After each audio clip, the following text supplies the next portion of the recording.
Il existe un appel qui circule actuellement parmi les dévots les plus attentifs de Medjugorje, un message qui touche directement la période que nous traversons en ce premier semestre de l'année 2026. C'est une demande de préparation spirituelle profonde avant une date charnière, le 1er mai. Dans la tradition catholique, le mois de mai porte un poids immense, car il est le mois de Marie, le temps où l'Église entière tourne ses yeux vers la Mère de Dieu avec une intensité particulière.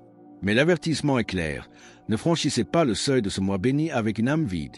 Ne portez pas avec vous des mois de négligence, d'éloignement ou de procrastination spirituelle en pensant compenser cela par une dévotion précipitée de dernière minute.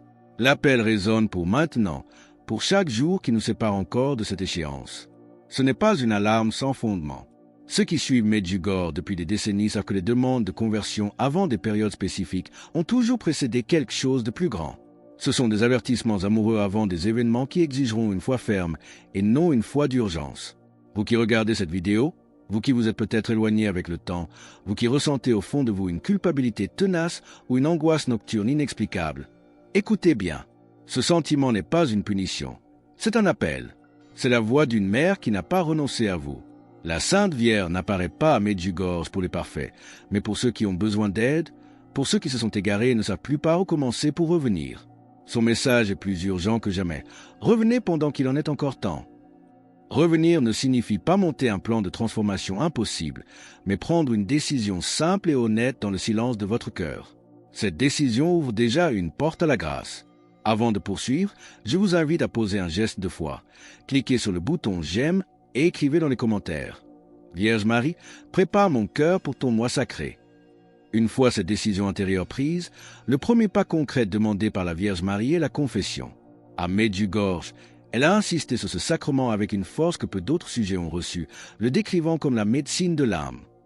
Beaucoup d'entre nous sont spirituellement malades, non par manque de bonne volonté, mais par manque de guérison.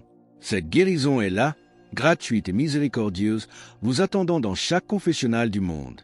N'attendez pas de vous sentir prêt. La grâce ne demande pas que vous arriviez déjà purifié. Elle demande simplement que vous arriviez tel que vous êtes, honnête et sans rien cacher. Après la confession vient le rosaire. Mais attention, la Sainte Vierge demande un rosaire médité, pas une récitation mécanique où les lèvres bougent pendant que l'esprit voyage ailleurs. Priez-le à la lumière de votre propre vie, de vos peurs, de vos doutes et de vos amours. Lorsque le rosaire est prié ainsi, une paix qui ne vient pas de vous s'installe. C'est une présence que vous ne pouvez pas convoquer seul, une sensation de ne plus être orphelin au milieu des tempêtes du monde. C'est ce lien quotidien qui tisse votre protection spirituelle avant le mois de mai. Vient ensuite le jeûne. Marie a demandé le jeûne au pain et à l'eau les mercredis et vendredis. Si votre santé ou votre âge ne vous permettent pas une telle rigueur, comprenez l'esprit de cette demande. C'est un acte de renoncement volontaire. Vous pouvez jeûner de télévision, de réseaux sociaux ou de critiques inutiles. L'important est de dire « Aujourd'hui, je renonce à quelque chose que j'aime pour me souvenir de ce qui compte vraiment ».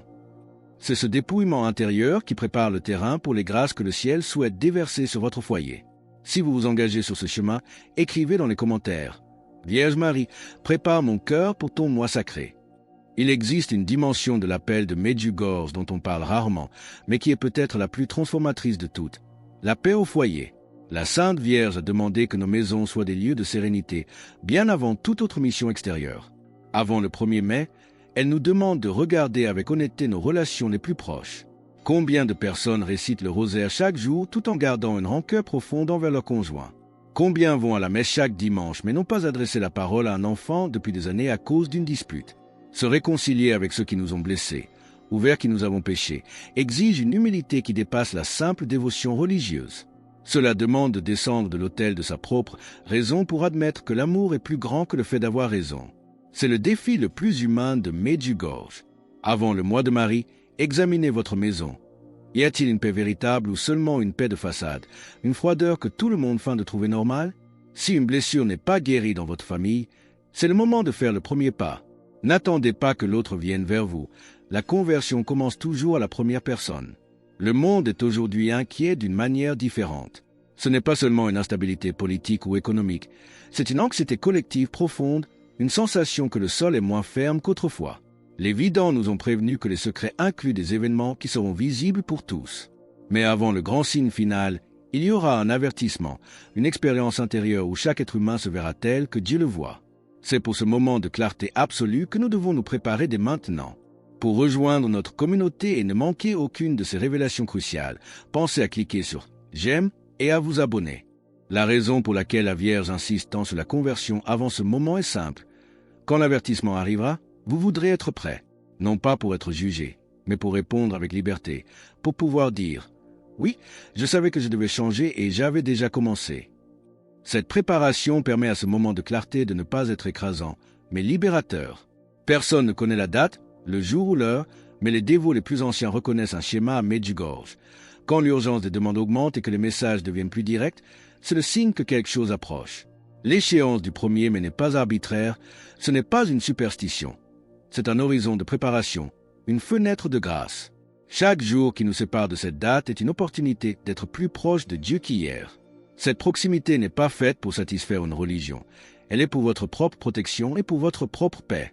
Il s'agit de s'assurer que, quoi qu'il arrive, vous restiez debout. Les secrets incluent des événements difficiles, des moments où le monde sera secoué pour qu'il s'éveille. Les vidants eux-mêmes pleurent parfois en y pensant, mais Marie ne vient pas pour terroriser, elle vient pour préparer.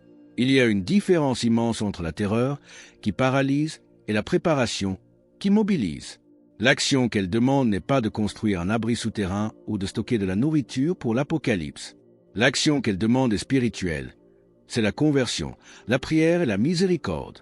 Celui qui est véritablement en paix avec Dieu n'a pas à craindre l'avenir, car cette paix ne dépend pas des circonstances extérieures. Si vous désirez ancrer votre vie dans cette sécurité divine, écrivez avec force dans les commentaires. Vierge Marie, prépare mon cœur pour ton mois sacré. C'est une paix que les apôtres ont ressentie alors que leur barque était sur le point d'être engloutie par les flots, tandis que Jésus dormait sereinement sur le pont. Cette paix semble impossible vue de l'extérieur, mais à l'intérieur, elle est plus réelle que n'importe quelle menace. C'est cette tranquillité d'esprit que vous méritez, celle que votre famille mérite de voir en vous. Vos enfants et vos petits-enfants n'ont pas besoin de vous voir parfait, ils ont besoin de vous voir ancré, tel un roc qui ne cède pas devant la tempête. Un aspect crucial de cet appel pour le temps présent est la protection du foyer par la consécration. La Sainte Vierge a demandé que chaque maison lui soit consacrée et qu'il y ait dans chaque demeure un lieu dédié à la prière. Nul besoin d'un hôtel élaboré. Un coin simple avec une image pieuse, un chapelet ou une Bible suffit. C'est un espace où la famille se souvient, ne serait-ce que quelques minutes, que Dieu est le centre de cette maison. Cela signifie que les décisions prises entre ces murs cherchent sa volonté et que les conflits y sont déposés à ses pieds. Ce geste peut sembler petit, mais il est immense. Ce que vous faites de l'espace où vous vivez façonne ce que vous croyez. En plaçant une image de Marie sur votre mur, vous affirmez qu'une dimension de votre vie dépasse ce que vous voyez et contrôlez. En ces temps d'incertitude, choisir son camp avec clarté est un acte de courage spirituel exceptionnel. Avant le mois de mai, chaque foyer doit être réorganisé de l'intérieur.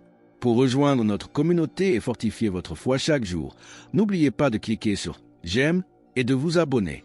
Regardez chaque pièce de votre maison et demandez-vous « Qu'est-ce que je laisse entrer ici? Qu'est-ce que je cultive dans cet espace? Y a-t-il une atmosphère de paix ou une tension chronique à laquelle vous vous êtes habitué? » La Sainte Vierge nous demande d'être des témoins. Elle ne veut pas que votre conversion soit un secret gardé entre quatre murs, mais qu'elle se propage autour de vous par votre manière de traiter les autres. Ce n'est pas par des sermons forcés, mais par votre patience nouvelle, votre capacité à pardonner là où vous auriez gardé rancœur, et votre sérénité face à des situations qui, autrefois, vous auraient détruit.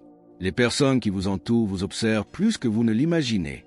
Vos enfants, vos petits-enfants, vos collègues n'ont pas besoin d'un discours théologique sur Medjugorje. Ils ont besoin de voir un changement réel en vous.